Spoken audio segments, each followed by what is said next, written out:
এই ভিডিওটা আমাকে দেবে কিন্তু মানা। দেখেছো তো আমি এতটা ল্যাদখোর, আমার কাছ থেকে ভিডিও নিয়ে আমার বরের অলরেডি পোস্ট করা হয়ে গেছে। যদিও এত বড় ভিডিও পোস্ট করে না, ও 2 থেকে 3 মিনিটের ভিডিও পোস্ট করে, কিন্তু আমি একটু বড় ভিডিও পোস্ট করি কারণ আমার কাটা ছাটাটা খুব একটা পছন্দ হয় না। তাতে মানুষ পুরোটা দেখুক, একটুখানিকের মধ্যে না আমি ভিডিওটা ঠিক গুছিয়ে দিতে পারি না, ওই জন্য একটু বড় হয় আমার ভিডিও, 5 থেকে 6 মিনিটের মধ্যে। তোমরা যদি ভিডিওটা দেখো পুরো ভিডিওটার রসায়নটা বুঝতে পারবে যে অ্যাকচুয়ালি ভিডিওটার মধ্যে কি কি হতে চলেছে। কিন্তু 2-3 মিনিটের ভিডিওর মধ্যে সবাই পারে সবটা গুছিয়ে দিতে, কিন্তু আমি পারি না, ওই জন্য আমার ভিডিওটি একটু বড় হয়।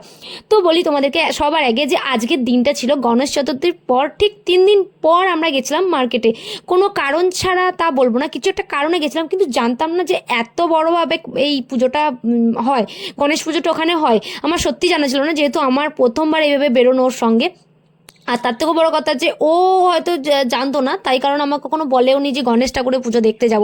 তো আমার লাইফে প্রথমবার আমি এরকম বড় বড় গণেশ ঠাকুরের প্যান্ডেল দেখেছি, আর সঙ্গে তোমাদেরকেও শেয়ার করছি কারণ আমার এগুলো খুব ভালো লাগে কোনো কোনো স্মৃতিকে ধরে রাখতে।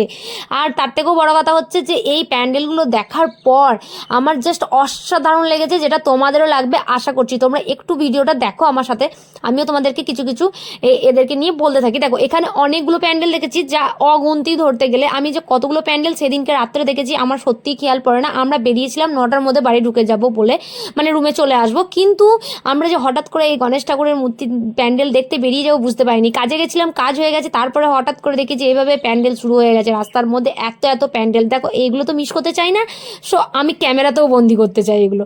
তো ওই জন্য আমি বলি চলো একটু তো ঘুরে নিই। ঘুরতে ঘুরতে দেখি বাবা ভেতরে ঢুকে দেখছি এত সুন্দর সুন্দর প্যান্ডেল, যেগুলো ভিডিওতে যদি আমি না নিই সত্যি আমার খুব আফসোস হবে যে এত সুন্দর সিনারিগুলো আমি নিইনি।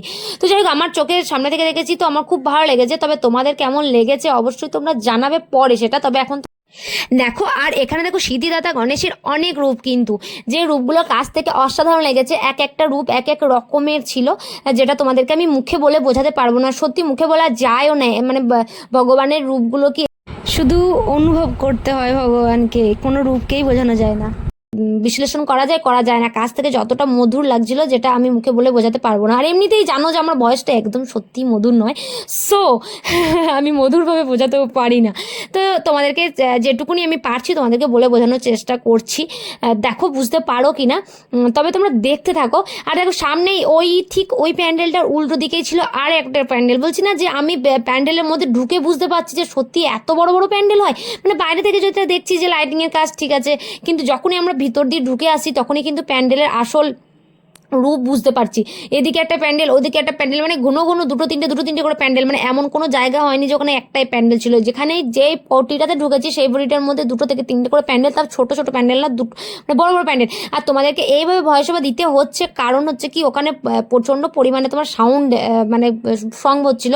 আর ওই ঠাকুরের সং যেহেতু ওইগুলো ইউটিউব আমাদেরকে কপিরাইট দিয়ে দেয়, ফেসবুক কপিরাইট দিয়ে দেয়, সেই কারণে আমি দিতে পারছি না। এবার ইউটিউবের তো অনেক কপিরাইট দেয়, ফেসবুকও এখন দেখছি ইদানিং যাই ভিডিও পোস্ট করি না কেন সব সময়তেই কপিরাইট দিয়ে দেয়। দেখো আমি একটা খেটে এডিট করে ভিডিওটা পোস্ট করবো, সেটা যদি কপিরাইট দিয়ে দেয় তাহলে কেমনটা লাগে বলো। আগেরবার আমি না কোনো রকম মানে নিজের ভয়েস দিইনি, শুধুমাত্র যা ওখানে ঘটনা ঘটেছে সেটাই আমি তোমাদের সঙ্গে শেয়ার করেছি। ঠিক আমি তার কয়েক মিনিটের মধ্যে এটা আমার কপিরাইট দিয়ে দিয়েছিল। তো আমি এডিট করার পরও আমাকে ভিডিওটা ডিলিট করে দিতে হয়েছিল। আর তারপরে আমি বিরক্ত হয়ে আমি ভিডিওটা আর এডিট করতে বসিনি। সত্যি বলতে আমার সত্যি খুব বিরক্ত লেগেছিল। আর দেখো একটা ভিডিও এডিট করতে অনেকটা টাইম লেগে যায়, যারা ভিডিও এডিট করে তারা অবশ্যই জানে, কিন্তু যারা করো না তারা জানো না।